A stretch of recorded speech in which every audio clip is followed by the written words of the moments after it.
നമുക്ക് അടുത്ത ബുള്ളറ്റിനുകളിൽ ഇതിലേക്ക് തന്നെ തിരിച്ചു വരാം. ഇപ്പോൾ കൊടകര കുഴൽപ്പണ കേസിലെ സാക്ഷിയായിരുന്ന തിരൂർ സതീശന് അദ്ദേഹം മാധ്യമങ്ങളെ കാണുന്നതിലേക്ക്. പാർട്ടി തലത്തിൽ ആ കാര്യങ്ങള് എന്തായാലും ഗൗരവമായിട്ട് തന്നെ അതിനെ അന്വേഷിച്ചിട്ടുണ്ടാവുമല്ലോ. പ്രത്യേകിച്ച് ജില്ലയുടെ ചുമതല ഉണ്ടായിരുന്ന ഒരാളാണ് കൃഷ്ണകുമാരേട്ടൻ.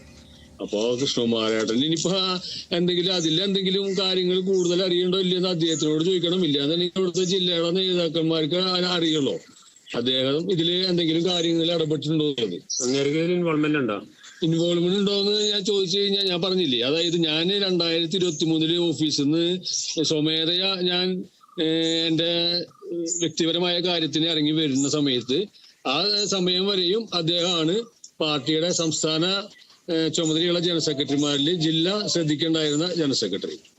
അദ്ദേഹത്തിനോട് ഈ കാര്യങ്ങൾ വല്ലതും പറഞ്ഞിരുന്നു? ഇല്ല, അദ്ദേഹം എന്നോട് ഈ കാര്യങ്ങളെ കുറിച്ച് ഞാൻ ചോദിച്ചിട്ടില്ല. പക്ഷെ ഇത് ആ സംവിധാനത്തിന്റെ സ്റ്റേറ്റിന്റെ 4 ജനറൽ സെക്രട്ടറിമാരിൽ ഈ ജനറൽ സെക്രട്ടറിമാർക്ക് ഇത് ഓരോ ജില്ലകൾ 2-3 ജില്ലകൾ മാറി കൊടുക്കും. ആ മാറി കൊടുക്കുന്ന സമയത്ത് തൃശ്ശൂരും പാലക്കാടും എല്ലാം കൃഷ്ണകുമാരേട്ടനാണ് നോക്കണ്ടായിരുന്നത്. അപ്പൊ ഈ സംഭവം നടന്ന സമയത്ത് കാര്യങ്ങൾ സ്വാഭാവികമായിട്ട് ജില്ലയുടെ ആളുകളായിട്ട് അദ്ദേഹം ചോദിച്ചിട്ടുണ്ടാവും. എന്നോട് സെപ്പറേറ്റ് ചോദിച്ചിട്ടില്ല എന്നുള്ളത്. ആ കാര്യങ്ങളെല്ലാം ഇതിന്റെ സാമ്പത്തിക ഇടപാട് നടന്ന ആളുകളോട് ചോദിച്ചു കഴിഞ്ഞാൽ അവര് വ്യക്തമാക്കണം അത് എന്തെങ്കിലും കാര്യങ്ങൾ നടന്നിട്ടുണ്ടോ എന്നുള്ളത്. അല്ല, ഞാൻ പറഞ്ഞില്ല, എനിക്ക് ആശങ്കയുണ്ട്. ഈ സംഭവത്തിൽ എനിക്ക് ആശങ്കയുണ്ട്.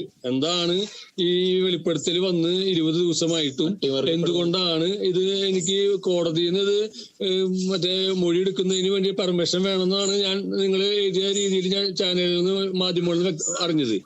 അത് ഇനിയിപ്പോ അതിലെന്തെങ്കിലും കാര്യങ്ങൾ എന്താണ് ഡിലേ ആവണേന്നുള്ളതാണ് എനിക്കും നിങ്ങളെ പോലെയുള്ള സംശയം. നിങ്ങളിപ്പോ അത് എന്താണത് എന്നെ പോലീസ് മൊഴിയെടുക്കാൻ വന്നു ചോദിച്ചിട്ട് നിങ്ങൾ എന്നെ എപ്പോഴും ബന്ധപ്പെടുന്നുണ്ട്. അപ്പൊ നിങ്ങളിപ്പോ ചോദിക്കുന്നത് അത് വീണ്ടും നിങ്ങൾക്ക് നേരിട്ടിട്ട് അറിയാൻ വേണ്ടിയിട്ടായിരുന്നല്ലോ നിങ്ങൾ ഇങ്ങോട്ട് വന്നത്. അപ്പൊ നിങ്ങൾക്ക് അറിയുന്ന അറിവ് തന്നെ എനിക്കുള്ളൂ. എനിക്ക് സെപ്പറേറ്റ് പ്രത്യേകിച്ച് എന്നെ മൊഴിയെടുക്കാനായിട്ട് എന്നെ ചോദിച്ചു അല്ലെങ്കിൽ മൊഴിയെടുക്കാനായിട്ട് വരുന്നതിനുള്ള അറിവൊന്നും എനിക്കില്ല. ഇപ്പൊ കൂടുതൽ വിവരങ്ങൾ അന്വേഷണ സംഘത്തോട് പറയാനുണ്ടോ? അപ്പൊ മാധ്യമങ്ങൾ വെളിപ്പെടുത്തിയതിന് പുറമെ കൂടുതൽ കാര്യങ്ങൾ അന്വേഷണ സംഘത്തിനോട് വെളിപ്പെടുത്താനുണ്ട്.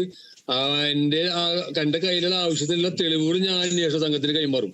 നല്ല രീതിയിലുള്ള അന്വേഷണമായിട്ട് മുന്നോട്ട് പോകണമെങ്കിൽ നമ്മൾ പൂർണ്ണമായിട്ട് സഹകരിക്കും. കാരണം പോലീസിനോട് ഇപ്പൊ ഞാൻ ഇതെന്തായാലും പറഞ്ഞത് സത്യം എല്ലാ സമയത്തും മൂടി വയ്ക്കാൻ പറ്റില്ല. എപ്പോഴെങ്കിലും സത്യം പുറത്തു വരുമല്ലോ.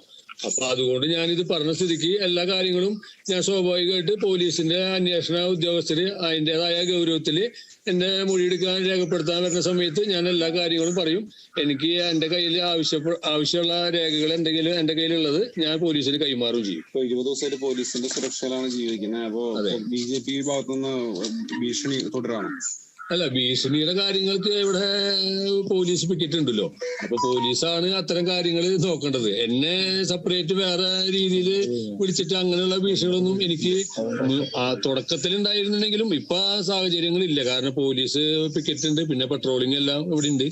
അത് കാരണം കൊണ്ട് അതങ്ങനെ തുടക്കത്തിൽ ഭീഷണി ഉണ്ടായിരുന്നു. തുടക്കം അത് ഞാൻ പറഞ്ഞിട്ടുണ്ടായിരുന്നല്ലോ നിങ്ങളുടെ അടുത്ത്. അപ്പൊ പിന്നെ അതിനുശേഷം അത് സ്പെഷ്യൽ ബ്രാഞ്ച് ആ രീതിയിൽ അന്വേഷിച്ചിട്ടാണ് അവർക്കത് ബോധ്യപ്പെട്ടിട്ടാണ് അവിടെ പോലീസ് പിക്കറ്റ് വന്നിട്ടുള്ളത്.